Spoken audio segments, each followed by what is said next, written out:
राधे राधे, हरे कृष्णा और जय श्री राम, जय श्री हनुमान।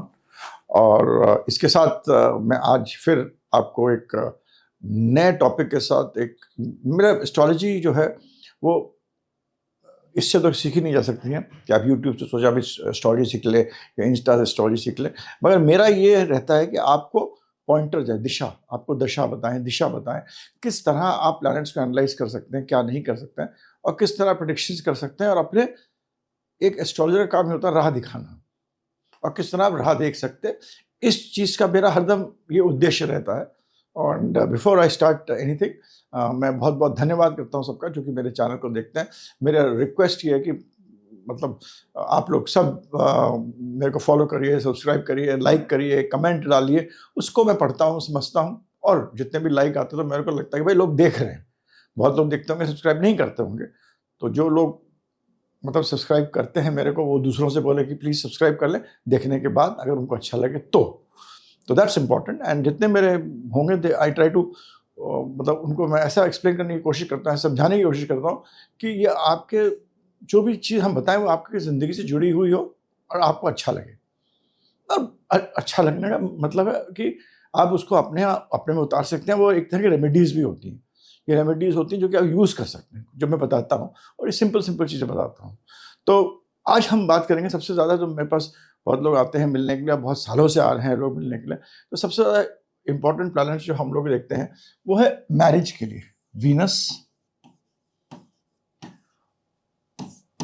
और मंगल, शुक्र और मंगल। ये दो इम्पोर्टेंट होते हैं जो कि शादी के लिए बहुत इम्पोर्टेंट है। वीनस जो होता है वो औरत को दर्शाता है, मार्स आदमी को दर्शाता है। और इसके अंदर लोग कहते हैं कि शादी के लिए D9 चार्ट दिखना चाहिए, वो बिल्कुल गलत है। गलत है। D9 चार्ट खाली शादी के लिए नहीं है। D9 चार्ट जैसे आप पैदा होते हैं वैसे नवांश बन जाता है। नवांश बेसिकली नक्षत्र, जिनको नक्षत्र के बारे में पता है वो D1 चार्ट से ही, नक्षत्र से D9 चार्ट अपने दिमाग में आ जाता है। तो अब क्योंकि नए लोग हैं एस्ट्रोलॉजी के बारे में, एस्ट्रोलॉजी कैसे, मतलब पहले हमारे टाइम में तो कैलकुलेशन करते थे, कैलकुलेशन से कम एक दिन लगता था कैलकुलेशन करने में। उसके बाद एस्ट्रोलॉजी देखता था। आज से 20, 25, 30 साल पहले। मैं एस्ट्रोलॉजी कब से कर रहा हूँ? 1976 से कर रहा हूँ अच्छी तरह। उसके पहले से भी कर रहा हूँ 1972, 73 अपने पिताजी के साथ, या राव अंकल, संतानम इत्यादि एस्ट्रोलॉजर्स के साथ भी हमने बहुत मतलब सुना है उनको, बट करना शुरू करा। तो उस टाइम बनाते थे हम लोग। तो कोई कहता था मेरी पत्री देखो, तो एक दिन तो हम उसका वो कैलकुलेशन लगते थे। तो उस टाइम समझ में आता था भाई क्या कैसे क्या हो रहा है। ठीक है। तो नवांश बेसिकली आपके नक्षत्र का है। नक्षत्र का जो भी भाव होता है, वहाँ जो उसका जो भी पद होता है, उसका जो लॉर्ड होता है, उसको हम नवांश में आता है। नवांश जो है, जो D9 चार्ट जिसे कहते हैं, जिसे नवांश भी कहते हैं। लोग इसको कहते हैं शादी के बाद, शादी के लिए देखो। हाँ, देखना तो शादी के लिए चाहिए, सबके लिए देखना चाहिए। What I will tell you, D9 chart is for everything. शादी के लिए भी है, बाकी चीज़ों के लिए भी है। और D1 चार्ट आपका जो लग्न चार्ट है वो भी इंपॉर्टेंट है। और कुछ लोग कहते हैं D9 चार्ट खाली शादी के लिए देखो, गलत। कुछ लोग कहते हैं खाली 30-35 साल बाद देखो, गलत। मेरे हिसाब से I am very clear about it, ये बिल्कुल गलत है। जो लोग ये जो फैलाते हैं कि, और कुछ लोग कहते हैं खाली D9 देखो, आप D1 देखो ही मत, लग्न चार्ट देखो, वो भी गलत। तो please understand, D9 chart is a supportive chart of D1, और आपकी प्लैनेट की दिशा, दशा और किस तरह वो चलता है वो दिखाते हैं। अगर मैं आपको बहुत संदर्भ बहुत ज़्यादा बताना शुरू कर दूंगा तो कंफ्यूज हैं। Let us take today about marriage. Marriage is very important आजकल, और इसके लिए हमारे दो प्लैनेट्स हम लोग जो बहुत इंपॉर्टेंटली देखते हैं वो शुक्र और मंगल देखते हैं। तो अगर आप देखिए, अगर शुक्र जो होता है वो किसी का D1 चार्ट में नीच का है, और D1 चार्ट में मान लीजिए सैजिटेरियस में चला गया है, assuming it has gone in 1, 5, 9, 2, 6, 10, cancer, लियो, मतलब सैजिटेरियस में चला गया या स्कॉर्पियो में चला गया है। ठीक है ना, मैं ज़्यादा आपको एग्जाम्पल दे रहा हूँ, तो जस्ट डोंट गेट इट। तो कहीं भी चला गया, चला गया। मतलब यहाँ पर ये समझ लीजिए, शुक्र जब भी नीच का होता है खराब नहीं होता है। कलयुग है, देश काल पात्र है, चीज़ें चेंज हो गई हैं कलयुग में। तो ये जो है, ये प्लैनेट जो है जब नीच का होता है, शुक्र खराब नहीं होता है। क्यों खराब नहीं होता? क्योंकि जब शुक्र तब कहता है कि मैं एनालाइज करूंगा, मैं तुमसे बातचीत करूंगा, यार सामने बैठो, let us see what it is there, क्या करना है क्या नहीं करना है, तुम ये कह रहे हो तो मैं करूं कि नहीं करूं। औरत पूछेगी, तुम ये कह रहा है तो मैं करूं कि नहीं करूं। मैं शी विल आपको कष्ट में डालेगी, कष्ट करके, आर्गुमेंट्स करके, डिस्कशन करके कष्ट में डालेगी। दूसरी तरफ अगर आपका मान लीजिए यहाँ पर आपका जो D9 में, ये मान लीजिए यहाँ पर कैंसर में है, यही जो शुक्र है यहाँ पर कैंसर में चला गया, कर्क में चला गया, तो आप जो है आप कैसे होंगे, मतलब फिर उसका चेंज क्या होगा शुक्र को? शुक्र का चेंज होगा वो ये होगा कि वो डिस्कशंस करेंगी, मगर अंदर जो डिस्कशंस होगी, जो तर्क वितर्क होगा, उसमें एक इमोशनल एंगल भी जरूर आएगा। इमोशंस विल कम, क्योंकि लग्न जो कर्क होता है, कर्क राशि जो होती है इमोशंस की राशि होती है, और उसके अंदर आपका इमोशंस आएगा। तो this is what the change happens. अगर शुक्र यहाँ पर नीच का है और यहाँ पर D9 में ये मान लीजिए कर्क का हो गया, तो चेंज क्या होगा? ये तो रहेगा, तर्क वितर्क रहेगा, औरत आपसे तर्क वितर्क करेगी, मगर यही शुक्र आपके जब यहाँ कैंसर में आ गया है तो यहाँ पर इमोशंस भी आ गए हैं। तो उसकी जो आदमी लड़ता है, तरह तरह से लड़ता है। एक आदमी होता है वो अपना सोचता है, उसने डेबिट क्रेडिट बनाया, गलत है, ये सब गलत है, अब मैं लड़ता हूँ। दूसरा आदमी होता है उसको एकदम से भावनात्मक हो जाता है, एकदम से कोई ऊर्जा आ गई और उसके बाद लड़ना शुरू कर देता है। तीसरा होता है वो इमोशनल होकर लड़ता है, उसको मेरे को ठेस पहुंच गई यार, तूने मेरे ऐसा कह दिया, मेरे परिवार पे आ गया तू, तो हम मेरे परिवार पे तुमने कैसे कह दिया, मेरे भाई बहन को कैसे बोल दिया, अब मैं लड़ूंगी, अब मैं इसके बारे में डिस्कशन करूंगी। तो दिस इज हाउ द शुक्र चेंजेस इन D1 D9। और अल्टीमेट इसका होता है कि इस रिजल्ट जो देगा आपका, फाइनल प्रिडिक्टिव रिजल्ट देगा, जो ये D9 का डिस्पोजिटर है, इसको देखना चाहिए आपको। इसका जो लॉर्ड होगा कहां पर बैठा हुआ, वो आपको देगा कि आपको क्या रिजल्ट देगा। आप ये सोचिए आज की तारीख में सबसे ज्यादा प्रॉब्लम्स आते हैं हमारे रिलेशनशिप्स में, बहुत सारे प्रॉब्लम्स हैं। जितने भी हॉरोस्कोप्स आते हैं, लोग आते हैं आजकल डिस्कस करने आते हैं इमोशनल रिलेशनशिप्स के बारे में। अभी मेरे पास एक चार्ट आई थी, वहां पर एक लड़की है 25-26 साल की थी, और उसका प्रॉब्लम ये था कि वो कहती है कि भाई मेरा जो हस्बैंड है वो मेरे को छोड़ता ही नहीं है। अगर मैं कहती हूँ मेरा डांस क्लास खत्म हो गया है, आज नहीं हो रहा, तो मेरे साथ आके खड़ा हो जाएगा। अगर मैं कहूंगी कि आज मेरी स्कूल की छुट्टी है, तो उसको जिम में जाना है, मेरी स्कूल में 2 घंटे पहले छुट्टी हो गई, उसको जिम में जाना, वो अपना जिम छोड़ के मेरे से मिलने आ जाता है। इट इज अ वेरी, कह रही थी बड़ी प्रॉब्लमेटिक सिचुएशन, मेरे को समझ में नहीं आया, तो मैंने कहा इसमें प्रॉब्लम क्या है भाई? Your husband is being good to you. भाई वो तो तुमसे कह रहा है ना कि भाई मतलब क्या कहते हैं कि भाई जब उसके पास टाइम है तो आपसे घुमाने लेने आ गया, आपकी छुट्टी हो कोई जल्दी तो आपको वो फिर आपके अपने जिम का छोड़ के आपके पास आ गया, तो इसमें क्या खराबी है? कहती नहीं नहीं, ये तो बहुत प्रॉब्लम है, ये तो मेरे लिए प्रॉब्लम है। तो this is where the planet Mars comes into play. Mangal जो होता है वो आदमी का जो नेचर होता है उसके बारे में बताता है। अगर आपने जिस लड़की का औरत है, इसके D1 अगर इसका नीच का है और आदमी के शुक्र जो है, मंगल जो है ये कर्क में आ गया, मान लीजिए इमोशनल राशि में आ गया, कोई भी इमोशनल राशि में आ गया, तो ये प्रॉब्लम आएगा। ये लेडी लॉजिकली कह रही है कि भाई तुम मेरे को क्यों परेशान कर रहे हो, give me some time to myself, मेरे को भी कुछ समय अपने आप के लिए दो। और ये एक्चुअल, मैं गलत नहीं बोला, मेरे साथ मतलब ये एक बार नहीं, ये कम से कम 50 बार हुआ, तभी मेरे को याद है ये बड़ा भारी प्रॉब्लम है which is happening. So this happens when आप जब D1 चार्ट कर रहे हैं या D9 चार्ट भी कर रहे हैं, बिटवीन शुक्र एंड मंगल दोनों को देखना चाहिए शादी के लिए। तो अगर किसी का आदमी का लेडी का शुक्र आपके विर्गो में है और मंगल लड़के का या उसका खुद का भी हॉरोस्कोप में मंगल, या जिससे शादी हो रही उसका मंगल कर्क में है, तो ये आदमी औरत है, ये होगी प्रैक्टिकल, आदमी होगा emotional. So the problem will come. Now let us understand, सबसे पहले फर्स्ट थिंग फर्स्ट आती है कि शुक्र मंगल में फर्क क्या है। शुक्र और मंगल जो है ये क्या एनर्जीज क्या बलती हैं। शुक्र एक ऐसा प्लैनेट है, शुक्राचार्य है, जो कि बहुत सारे दुख देख चुका है, बहुत सारी पीड़ाएं सह चुका है शुक्र ने। शुक्र को पहले जब मतलब अगर आप शुक्र की शुक्राचार्य की कहानी सुनिए, तो जब पढ़ने जा रहा था तो उनको हटा दिया गया क्लास से, उनको गुरु अलग कर दिया गया, उनकी विद्याओं को छीना गया, उनकी अप्सराएं को, मतलब शुरू से ही शुक्र को बहुत ही प्रताड़ित किया जाता है, बहुत सारे मतलब बहुत सारे प्रॉब्लम्स के थ्रू गुजरता है। मंगल क्या है? Mangal is energy. Mangal is energy, Mangal is energy, और एक तरह की एनर्जी है जो कि कांस्टेंट रहती है। हम उसको मैं आपको एग्जांपल के थ्रू समझाने की कोशिश करूंगा, मगर आप ये समझिए शुक्र और मंगल में जो इसको मैं इलास्टिक कहता हूं।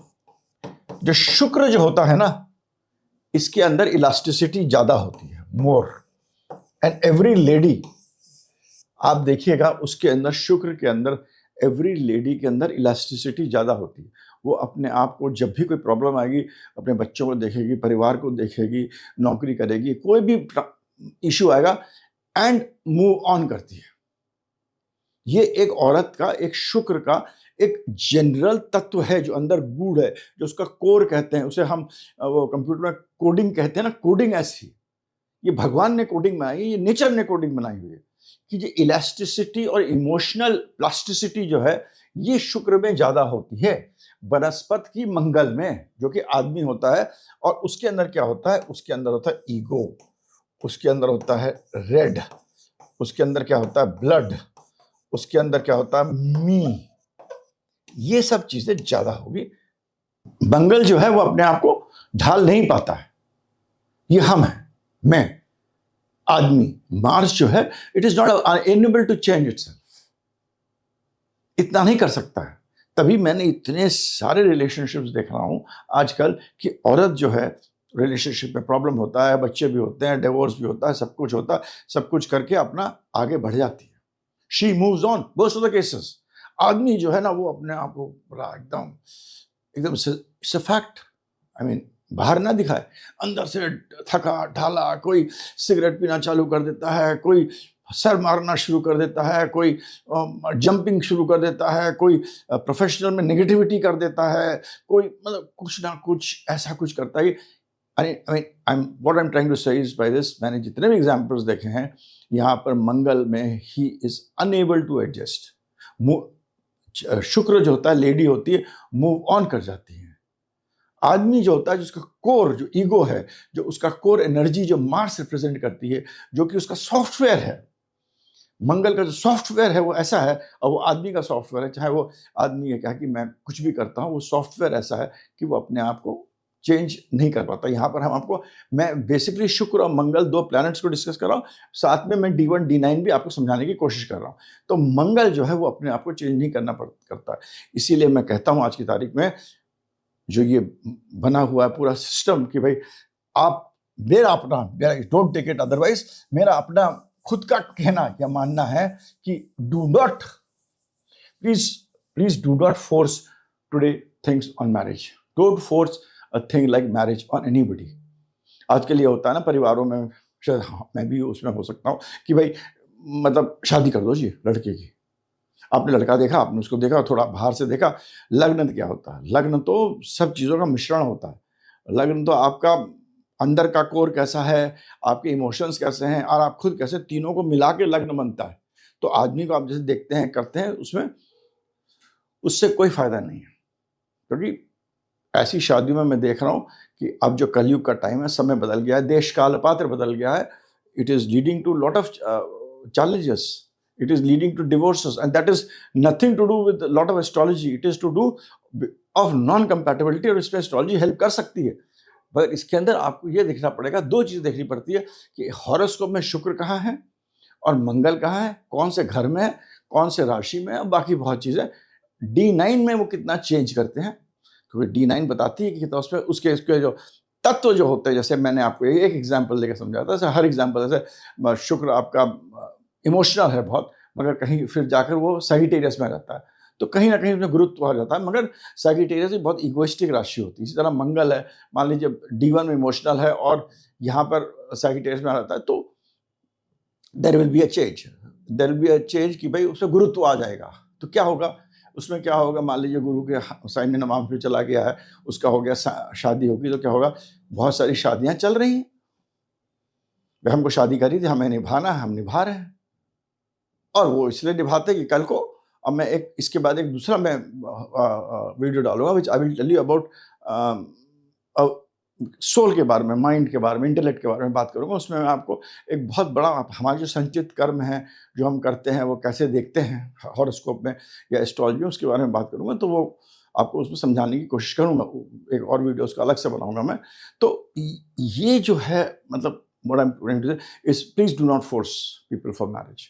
क्योंकि शादी जो है वो अब देश काल पात्र के हिसाब से चेंज हो गई और उससे प्रॉब्लम ही हो रहा है। अगर आपने गलत फोर्स करके आपने शादी कर दी और उसके बाद अगर वो दोनों अनजान जैसे लोग रह रहे हैं, तो उससे भी कोई फायदा नहीं है। और या अपनी ज़िंदगी निकाल दी उन्होंने, कष्ट के साथ निकाल दी, या कुछ लोग ने और रिलेशनशिप्स बना लिए, या मतलब और दोस्त बना लिए, या किसी गुरु के चक्कर में फंस गए, किसी सेक्ट में फंस गए, कहीं कुछ ना कुछ होता है। उसका मूल कारण यही शुक्र और मंगल है। These are the two planets which are very important, जो कि आपको सब कुछ करा देंगे ये। रिमेंबर वन थिंग कि व्हेन आप शादी कर रहे हैं तो बहुत ही उसको तरीके से और देख के करिए। उसमें बहुत ही देखना बहुत ही ज़रूरी है। और अगर आपने नहीं देखा तो it will lead to disaster. You have to see Venus and Mars and नवांश D1 देखिए और D9 देखिए। और D1 से D9 में जिस राशि और घर में जा रहा है, राशि और घर इज मोर इंपॉर्टेंट, उसके बाद राशि, घर और राशि में जा रहा है, उससे उसके स्वभाव में चेंज आता है, उस पर्टिकुलर प्लैनेट में चेंज आता है। मगर क्या ये चेंज कंपैटिबल है कि नहीं है? एक तो है जो भाग्य में लिखा है वो तो होगा, और दूसरा ये है कि आप कोशिश करिए कि भाई कहीं समावेश बन जाए। ये चीज़ बहुत इंपॉर्टेंट है जो कि हमें हरदम देखना चाहिए जब भी हम इन दोनों ग्रहों की बात करते हैं। अब जब इन ग्रहों में दूसरे शुक्र मंगल के अंदर जब दूसरे प्लैनेट्स का आपको इम्पैक्ट आता है तो उसके हिसाब से चेंजेस आएंगे। जैसे अगर बेनिफिट्स देखेंगे, आपको शुक्र के साथ राहु आ गया, शनि आ गया, या मंगल के साथ राहु आ गया, शनि आ गया, तो इन प्लैनेट्स में चेंज आएगा। दे बिकम मोर मटेरियल, ये मटेरियलिस्टिक हो जाएंगे। They become materialistic.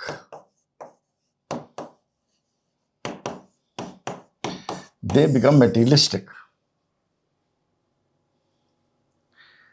याद रखिए, मंगल के साथ नीच का अगर मंगल है, राहु आ गया, समझ लीजिए दूसरे घर में, सेकंड हाउस में। मैं एक हॉरोस्कोप बनाता हूं, जैसे ये आपका मिथुन राशि, मिथुन लग्न है, कर्क राशि में मंगल है, नीच का हो गया, राहु आ गया, और यहां पर आपका शनि आ गया और केतु आ गया। इस हॉरोस्कोप से आप क्या बोलेंगे?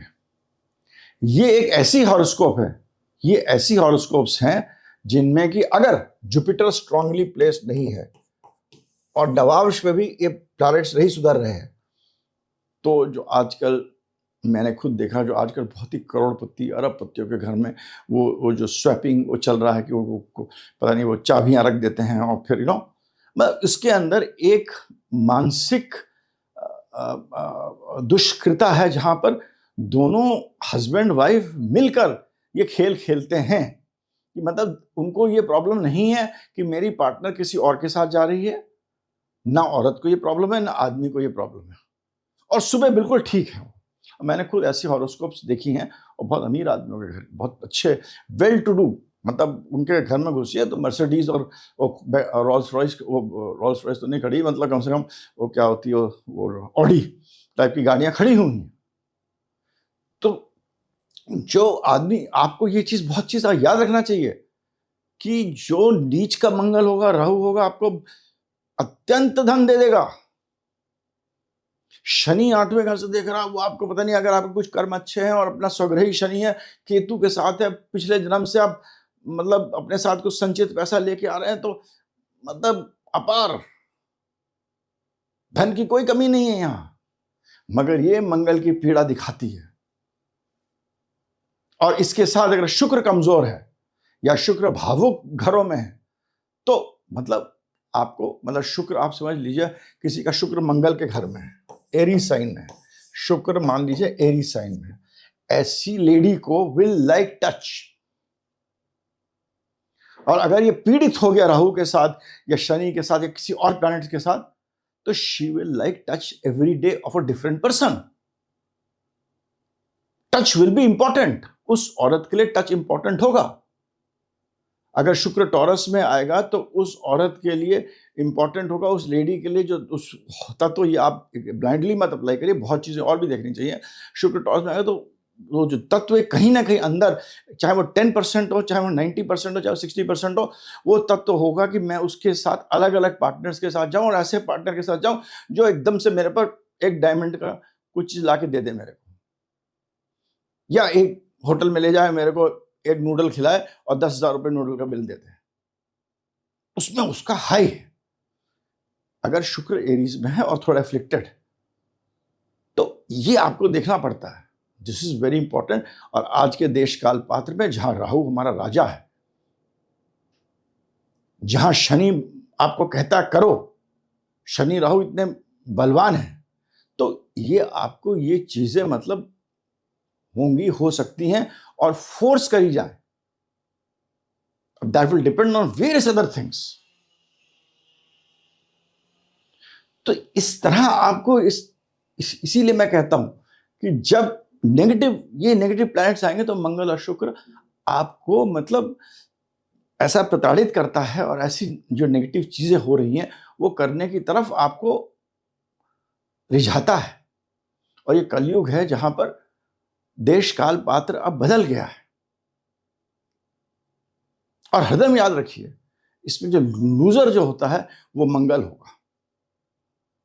शुक्र जो है लेडी है, वो आप समझ लीजिए बाय हर नेचर, बाय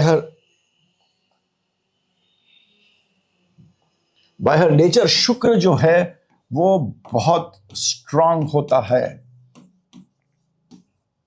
शुक्र इज द स्ट्रॉन्गर प्लैनेट।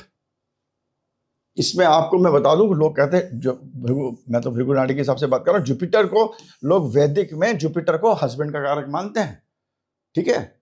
और इसमें ये याद रखिएगा, जुपिटर भी शुक्र से कम होगा, लेस, क्योंकि शुक्र जो है वो स्ट्रेटेजिस्ट है, वो आगे की सोचता है। ही इज लाइक आगे 10 कदम आगे सोचना, राइट। और जुपिटर जो है वो है गुरुत्व, वो पीछे का और सोसाइटी को देखता है। तो शुक्र की जो बलवंता है वो आपको नहीं हटा सकते। तो all ladies are emotionally strong and much more stronger than Mars. Emotional quotient of a woman is always very high. ये एक चीज याद रखिए।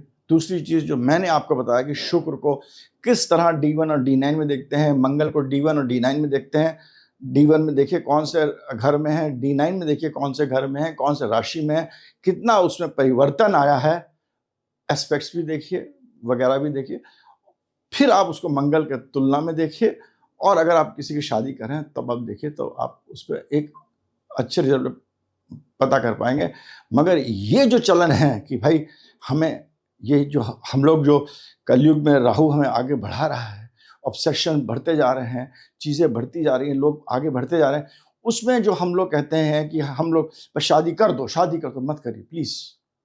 जब कोई चाहे उसको शादी करने दो, let him be responsible, let that person, उस आदमी के लग्न को रिस्पॉन्सिबल करो शादी के लिए। आदमी का लग्न किन चीजों से बनता है? सूर्य का उसमें अंश होता है। सूर्य क्या होता है? आत्मा नहीं होती है। सूर्य आपका पिछले जिंदगी के अंदर की जो कोडिंग है, जो बहुत सारे कॉन्शियसनेस की कोडिंग चली आ रही है, वो है। चंद्रमा उसका माइंड होता है और इसके अंदर अपना तत्व होता है खुद का। ये जो लग्न है ये हर आदमी का बड़ा कॉम्प्लिकेटेड होता है। इसका नक्षत्र क्या क्या सब देखना पड़ता है। इसको डिसाइड करने दो किससे अट्रैक्ट होता है, तब अगर प्रॉब्लम आएगा तो बिलीव मी वो ट्रांसफॉर्मेशन ले जाके आएगा। अगर मान लो खुद आदमी ने औरत को चूज करा, जो मैं देख रहा हूं आजकल देश काल पात्र में, अगर लड़के ने लड़की को चूज करा, लड़के लड़की दोनों ही राजी होते हैं शादी के लिए after whatever reason it is, और उसमें जब ब्रेकअप होता है तो एक ऐसा ट्रांसफॉर्मेशन आता है जो कि दोनों के लिए अच्छा होगा।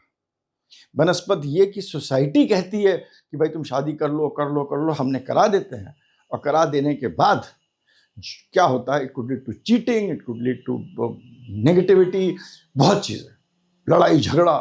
आजकल तो भैया रूल्स एंड रेगुलेशंस आते हैं, ये तो बहुत पावरफुल हो गया है, छठा है तो बहुत पावरफुल, आपके हॉरोस्कोप में वो सब चीज़ें भी आ जाती हैं, तो फिर हो सकता है आपको एलिमनी भी देना पड़े, कोर्ट कचहरी में पैसा भी खर्च करना पड़े, सब कुछ करना पड़ेगा, क्योंकि you are not following the energy which is there.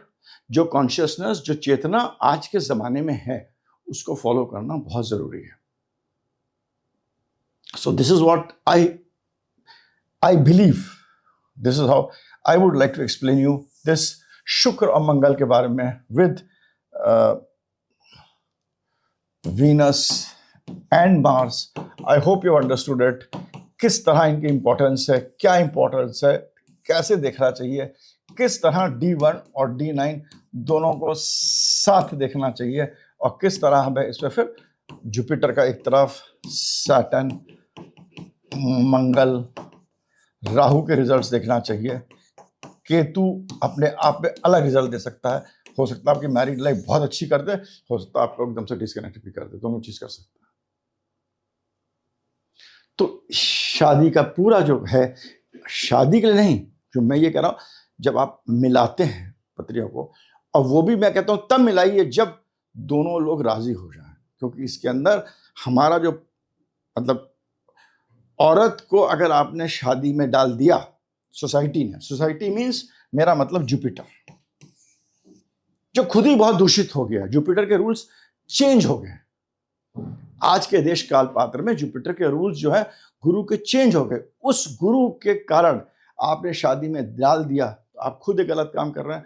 उस शादी में जब पड़ता है तो it leads to cheating, it leads to लड़ाई, it leads to so many things. उससे कुछ नहीं होगा, वो आप उस पाप के भागीदारी बनते हैं। अगर दोनों लोग खुद मिलते हैं, खुद कहते हैं कि हमें साथ रहना है और साथ तब अलग होना है, तब एक अलग प्रक्रिया होती है, it will lead to transformation. Transformation लाएगा, औरत आदमी दोनों की लाइफ में चेंज लाता है। वो चेंज हो सकता है उसको प्रोफेशनल सक्सेस दे दे, हो सकता है उसको मतलब कहीं ना कहीं कुछ ना कुछ सक्सेस, कुछ ना कुछ दे सकता है। ट्रांसफॉर्मेशन तो बहुत सारी चीज़ें, इसका हिंदी शब्द ट्रांसफॉर्मेशन का होगा, जो कहते हैं आंतरिक चेंज जो होता है, अंदर अंदर से जो एक घुमाव आता है, लाइक 1000 किलोवाट की जो दिमाग के अंदर जो चलते हैं न्यूरॉन्स, इलेक्ट्रॉन्स, वो इस तरफ चलने के बाद दूसरी तरफ घूमना शुरू कर जाते हैं, and then that change comes, that is the right thing to do. So that is what is important today. अगर आज के आप मैं तो कह रहा हूं, मेरा जो even looking at the present conditions of only one planet Rahu, जिसको कि आप लोग इंपॉर्टेंस नहीं दे रहे, नेशनल इंटरनेशनल हॉरोस्कोप में राहु अभी 11 में है, 10 में है, 9 8 18 महीने, मतलब 18 into 4 is 72। 72 मीन्स 5-6 साल, अगले 6 साल जब राहु ऐसे करके पीछे जाएगा, और शनि जो है वो अभी सैगिटेरियस पीसेस में, मैं आपको एक पूरे एक वर्ल्ड के कॉन्शियसनेस के बारे में बता रहा हूँ, और जो शनि जो है वो मतलब पीसेस में आज की तारीख में, जुपिटर तो मिथुन राशि में है। मिथुन जो राशि है वो बच्चे की राशि है, मिथुन जो है वो बच्चों की राशि है, बच्चा है, मरकुरी बच्चा है, तो बच्चे की राशि है। तो उस बच्चे की राशि में आज की मिथुन है कॉन्शियसनेस, जो कि कर्क में जाएगी, और कर्क में जाके वो अतिचारी है। तो अभी जो है, अभी तो शनि जो पीसेस में है, और शनि जो सॉलिड है ना, अभी तो नदी के अंदर है, अभी तो युद्ध जो है जगह जगह थोड़ा शुरू हुआ है। और राहु जब अपने पिछले घर में जाएगा और उसके आगे जाएगा, और राहु जब स्कॉर्पियो तक जाएगा और गुरु आगे बढ़ेगा, और शनि जब अगले 2027 में नीच में जाएगा, आप देखिएगा वॉर होगी। 2027 से 30 के बाद स्थितियां बनेंगी जब कंट्रीज बढ़ जाएंगी, दो जगह, एक तरफ एक गुट होगा, दूसरी तरफ दूसरा गुट होगा। इस तरह की स्थिति उत्पन्न हो रही है, जिस तरह लोग शनि और गुरु को ज्यादा बोलते हैं, मगर मैं तो राहु को देख रहा हूँ, क्योंकि राहु जब टेक्नोलॉजी जिसके तरफ से जाएगा, जब वो कैप्रिकॉन में जाएगा, तो कैप्रिकॉन श्रवण, धनिष्ठ, सतिभिषा तीनों नक्षत्र के अंदर है, वहां पर राहु कहेगा मेरे को, मैं हूं, मेरे को धन चाहिए, धन, मेरे को पावर चाहिए। और उसके आगे राहु जाएगा तो राहु कहेगा कि मैं सब कुछ पता हूं, जो मैं गुरुत्व है, मैं गुरु हूं, मैं ऐसा गुरु हूं जिसको कि जो यहाँ के पॉलिटिकल लीडर्स होंगे वर्ल्ड के, वो ये कहेंगे कि मेरे को, वी नो एवरीथिंग, हमको सब पता, जो हम सोच रहे हैं वो अपनी सोच को सही ठहराएंगे जब राहु इधर इसमें। और जब राहु स्कॉर्पियो में जाएगा तब ट्रांसफॉर्मेशन लाएगा, चेंज लाएगा, तब युद्ध होगा। ये अब देखिए, ये 2032 और शनि जब नीच का होगा, अभी तो शनि जब नीच का होगा, तो शनि जब नीच का होता क्या होता है, मंगल की ऊर्जा में जाता है, और वहां पर जो शनि नीच होता है, मासेस होते हैं, मासेस नीच हो जाते हैं, तब लोग बटेंगे, युद्ध चालू होगा। और जब आगे बढ़ेगा तो राहु के मारे जो ये युद्ध होगा, ये खाली युद्ध ऐसा नहीं होगा कि खाली मतलब दो लोग आ रहे हैं, लड़ रहे हैं, झंडा लगा रहे हैं। इसमें आपकी बीमारियां फैलाई जाएंगी, आर्टिफिशियल इंटेलिजेंस का इस्तेमाल करेगा, ऐसी ऐसी चीजें, साइबर का कुछ वायरस डाल दिया जाएगा। मेरे को नहीं समझ आता क्या होगा, मैं रहूं ना रहूं, मगर इस टाइप की चीजें होंगी जो कि युद्ध अलग अलग तरीकों से होगा। और इस समय तो मैं कहता हूं कि जो आदमी जिस देश में है उसमें, मतलब अपने देश में रहे, हिंदूस, एटलीस्ट वो Indians, I can say I am Indian, तो भारतीय जो है अपने देश में रहे, अभी बाहर जाने की कोशिश ना करें। और देखिएगा ये युद्ध बहुत गलत अलग तरीके का होगा। और जब युद्ध आता है, जब होगा, तो हर आदमी अपना तर्क वितर्क रखेगा, और ये राहु कराएगा। जब राहु सागिटेरियस में आएगा और आगे शनि आगे बढ़ेगा, और शनि जब रोहिणी नक्षत्र में आएगा, तब जब शनि रोहिणी में आएगा तब जाकर युद्ध जैसी स्थिति, और युद्ध अलग प्रकार का युद्ध होगा। अभी तो लड़ाइयां बढ़ेंगी, अलग अलग पॉकेट्स में लड़ाइयां बढ़ेंगी। तो और एंड में जाके 2030-32 के बाद एक नया, मेरे हिसाब से एक नई स्थिति उत्पन्न होगी। मगर ये युद्ध याद रखिए, ये युद्ध ये नहीं है कि दो लोग लड़ रहे हैं वॉर पे, उस तक सीमित नहीं रहेगा। इट विल बी युद्ध ऑफ साइबर, युद्ध ऑफ मतलब आपके बीमारी फैला दी गई, लोग मरे, इस टाइप का युद्ध आपको, मेरे को जो लगता होगा। तो ये भी देखिए आप किसका प्रकोप है, ये प्रकोप राहु शनि के मारे है। और जब भी मंगल अपने ट्रांजिट में राहु के साथ आएगा, शनि उसको देखेगा, तब तब एक्सप्लोजन आएगा, ये चीजें होंगी। That time things will happen. मैं वो तो देखता ही नहीं हूं, क्योंकि मेरे को देखने का मन ही नहीं। नेगेटिव चीज हम क्यों देखें, हमें तो मतलब अच्छी, नेगेटिव पॉजिटिव देखें, सकारात्मक बने। मतलब इसको तो देखता ही नहीं, पर ये होगा ऐसे। This is what is going to happen, and this is how we have to see planets. Planets को आपको एक परिप्रेक्ष्य में देखना चाहिए, और इस तरह देखना चाहिए। इसीलिए जो कहते हैं, लोग कह रहे हैं कि मंगल मंगल बहुत इंपॉर्टेंट है। और मेरे हिसाब से जो मैं आपको सबसे बड़ा उपाय मैं बताता हूं अपने इस मंगल को स्ट्रांग करने के लिए है, आप हनुमान चालीसा रोज पढ़िए। हनुमान चालीसा रोज पढ़िए। इस हनुमान चालीसा में इतना स्ट्रेंथ है जो कोई भी चीज में स्ट्रेंथ नहीं है। हनुमान चालीसा का पाठ जो लोग रोज करते हैं बहुत अच्छा करते हैं। आप चाहे वो वीडियो के इंटरनेट के साथ जुड़ के करिए, आप चाहे आप मजे के लिए करिए, जय जय श्री राम बोलिए और हनुमान जय श्री गुरु चरण सरो। बल्कि हनुमान चालीसा शुरू तो इससे ही होती है, बुद्धिहीन तनु जान के, इससे शुरू होती। वो तो वो चौपाई पहले ऐड कर दी गई है, मगर यू नो आई मीन रोज हनुमान चालीसा चाहिए अपने मंगल तत्व को ठीक रखने के लिए, क्योंकि मंगल भी 2 राशियों का कारक होता है, 1 से 8। तो जब हम एस्ट्रोलॉजी में करता हूं, मैं आपको ये शुक्र मंगल D1 DN बता दिया, मंगल राहु कुछ आपको कॉम्बिनेशन बता दिए, मगर ये हरदम एक सर्किट बनता है, और सर्किट से ऊपर सर्किट बनेगा। It's like every time a planet के बीच के जो घूमते हैं, कोई ये नहीं कि 1-2 प्लैनेट देख लिया अपने बता दिए। आपको प्लैनेट्स के अंदर का पूरा एक सर्किट देखने में, गोल बन रहा है, ओब्लॉन्ग बन रहा है, ट्रायंगुलर बन रहा है, कैसे बन रहा है, कौन कौन, फिर आप प्रेडिक्शन में आ सकते हैं। मगर इन चीज, और वो मैं शायद, मतलब मैं नहीं बता सकता वीडियो के थ्रू, आप बहुत विज्ञानी होंगे जो बता सकते हैं, मगर उसके लिए आपको सामने बैठना पड़ता है। और जो आदमी कहता है कि मैं दिन में 10 पत्ती देख लेता, बेकार। दिन में 1 या 2 पत्ती से ज्यादा कोई देख ही नहीं सकता। उसके आगे जो देख रहा है वो आपको गलत, वो तो आपसे, आपकी हाथ से आपकी घड़ी को छीनकर आपको बता रहा है कि क्या कितना बज रहा है। आप ही की घड़ी छीनकर उस घड़ी में समय देखकर आपको बता रहा है 10:30 बज रहे हैं, ये जो भी टाइम हो रहा है। वो एस्ट्रोलॉजी नहीं है। और एस्ट्रोलॉजी का काम ये है कि आपको सही चीज़ें, तो हनुमान चालीसा का जो भी पाठ करेंगे, इससे इसके अंदर बहुत शक्ति आती है। और ये कुछ नहीं है कि खाली आदमी कर सकते हैं, औरत नहीं कर सकती हैं, ये सब मतलब हमने तो नहीं ऐसा कहीं पढ़ा है। बाकी बहुत बुद्धिजीवी हैं जिन्होंने पढ़ा है या अपना खुद लिख दिया है, वो अलग बात है। मगर मैं खुद I am my self very clear कि मैं बहुत कुछ जानता हूँ इसके बारे में। जानता तो क्या, अनुभूति है, पढ़ा है। तो एक तो हनुमान चालीसा, उसके ऊपर अगर आप कुछ कर सकते हैं तो मेडिटेशन। ये 2 चीज़ें जो हैं ये बहुत ही इम्पोर्टेंट होती हैं। इनको आप करिए and that will help you in life.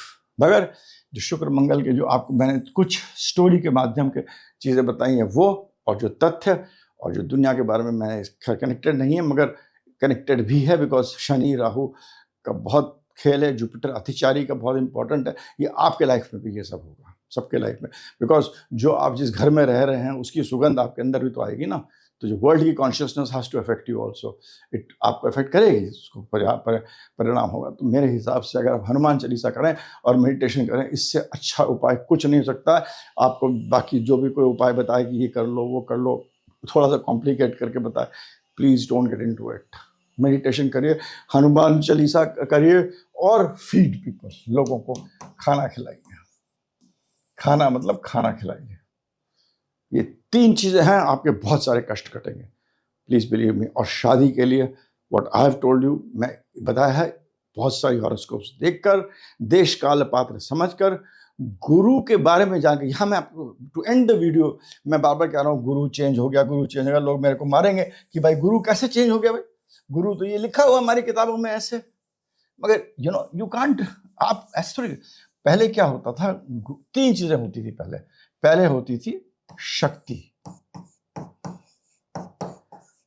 जैसे राणा प्रताप या बहुत सारे हमारे महाराजा थे, लड़ते थे, शक्ति। उसके बाद होती थी बुद्धि, और उसके बाद होती थी निवृत्त होना, मतलब अपने आप को समझना। आजकल शक्ति का तो कोई प्रयोग नहीं है। बुद्धि कितना जानते हैं उसको लोग बहुत अलग, इसकी परिभाषा हो गई है। अब चीज बड़ी, किस तरह आप अपने आप को बचा के रखें, अपने अंदर कैसे एनर्जी करें, ये हो गया है गुरु का मतलब, अंदरूनी खुशी। गुरु अब शक्ति नहीं है, गुरु आज के तारीख में वो बुद्धि नहीं है जो हम समझते थे अच्छी बुद्धि है। अब तो आप देखिए, पैसा ही भगवान है, भोग आदमी पैसा सही। लोग कहते हैं अगर किसी को अमीर बनाना है, कुछ बनाना है, तो वो आदमी उसको देखा है कि उसका भोग करने के लिए क्या है। हालांकि 1 करोड़ रुपए में आदमी हो सकता है भोग करे, उसको उसमें कोई फायदा ना हो, सुखी ना हो, मगर एक्सटर्नली तो आदमी वही कहता है कि इसको इतना पैसा है और इसके बाद इतनी सारी एसेट्स हैं या जो भी हैं, तो ये मतलब सुखी आदमी है। और हर आदमी अपनी बुद्धि इसी की तरफ इस्तेमाल कर रहा है, इसी चीज के लिए। बुद्धि इसलिए नहीं इस्तेमाल कर रहे हैं कि हमारे वेदों में क्या लिखा था, हमारे उपनिषद में क्या लिखा था, बल्कि अब तो इंस्टाग्राम में बहुत सारी कन्याएं, महिलाएं, आदमी अलग अलग ड्रेस पहन पहन के ऐसे ऐसे उपाय बता रहे हैं जिसमें कि हास्यप्रद है, हंसने का मन करता है। मैं भी उपाय बताता हूं आपको, तो मतलब हास्यप्रद है वो बता रहे हैं जो आपकी बुद्धि सुनना चाहती है। ये कलयुग की बुद्धि सुनना चाहती है, जो कि हमारा गुरु नहीं है वैसा, जो कि एस्ट्रोलॉजी में डिफाइंड है। जो हमारे बुद्ध का जो डेफिनेशन है, जुपिटर का जो डेफिनेशन है गुरु का, वो नहीं है जो गुरुत्व डिफाइंड है। आखिरी चीज तो खैर है, जब भी मैं कहता हूँ मेडिटेशन करिए, लोगों को पैसा मत दीजिए, खाना दीजिए, मेडिटेशन करिए और हनुमान चालीसा का पाठ करें। मैं तो कभी सोचता हूँ मैं हर वीडियो के पहले हनुमान चालीसा बोलूं, मगर फिर क्या पता लोग हंसने लगे, मजाक बनाने लगे, तो उससे मतलब मेरे को बहुत दुख होगा। मगर काश मैं ऐसा मतलब मैं कर सकता, और मेरा लोग मजाक नहीं उड़ाते, कहते कि भाई क्योंकि कोशिश करो तो लोग, मैं देखता हूँ जो वो बहुत सारे लोग मतलब अपने व्यूज़ बढ़ाने के लिए स्ट्रीम करते हैं हनुमान चालीसा, कहते हैं साथ में लोग पाठ करो, उसमें भी लोग गलत गलत कमेंट्स डालते हैं। तो मैं तो फिर बहुत तुच्छ आदमी हूँ। तो इस तरह आपको अपनी पूरी हॉरोस्कोप के एनालिसिस, और ये जो 2 प्लैनेट्स हैं ये बहुत ही इंपॉर्टेंट है, चाहे वो शादी के लिए हो, चाहे वो आपके रिलेशनशिप्स के लिए हो, क्योंकि शुक्र जो है वो आपका आगे का सोचता है, जुपिटर आपका पीछे का है, अर्थशास्त्र इकोनॉमिक्स है वो जुपिटर है, स्ट्रेटजी है वो शुक्र है, और बीच में आपका बुध खड़ा हुआ है, और सूर्य है तो आपका इंटेलिजेंस है कि आप अपने आप को कैसे पेश करना चाहते हैं, क्या लगना चाहते हैं, चंद्रमा आपका माइंड है, राहु आपका भगवान है, और केतु है जो अब लेके आ रहे हैं अपने साथ। तो इस तरह हमें प्लैनेट्स को समझना है उनको, और बहुत सारी चीज़ें हैं जो कि देखना पड़ती हैं, और मैं बताता हूँ इसका पूरा एक सर्किट बनाना पड़ता है प्लैनेट्स का हर जगह, तभी आप उस पर कॉम्बिनेशन बता सकते हैं। ट्रांजिट भी अप्लाई करिए, सब करिए, मैं उसको फिर यू कैन टेल, बट ये मोटा मोटा मैंने आपको बताया, उसमें यही बता रहा है कि भाई जो मैंने शुक्र मंगल का बताया कि मंगल, लोग कहते हैं शुक्र अगर एरीज मंगल, शुक्र अगर मंगल के घर में है कोई बात नहीं, अच्छा हो गया, और मंगल किसी लड़के का उसका कर्क में है तो वो नहीं पटेगी, प्रॉब्लम हो जाएगा भाई। तो इसीलिए जब 2 लोग खुद मिलते हैं उनको शादी करने दो, जब वो टूटेगा तो ट्रांसफॉर्मेशन होगा। तो मेरा तो यही कहना है, बाकी आप प्लीज़ मेरे को माफ़ी चाहिए अगर मैंने कुछ गलत बोल दिया, पर ये मेरा अंडरस्टैंडिंग है आज के कलयुग में और देश काल पात्र को समझते हुए। शुक्र और मंगल की परिभाषा किस तरह उसे D1 D9 में देखना है, किस तरह गुरु को देखना, किस तरह शनि और राहु और मंगल के जो इम्पैक्ट होते हैं वो किस तरह मतलब करते हैं, मगर किसके लॉर्डशिप्स हैं वो सब भी हमें देखना पड़ेगा। तो उस तरह से वो घटित होंगी, और शायद ना भी घटित हों, या खाली इंटरनली घटित हों, एक्सटर्नली ना घटित हों, तो वो फिर हमें हॉरोस्कोप देख के ही बता सकते हैं। इसके साथ में इस वीडियो को ख़त्म करता हूँ। आपको कैसा लगा, इसमें कुछ आपको कमेंट्स चाहिए, क्या चाहिए, किस चीज़ के बारे में मैं ज़्यादा बता सकता हूँ बताइए, तो मैं ज़रूर बताऊँगा। राधे राधे, जय श्री कृष्णा, जय श्री राम।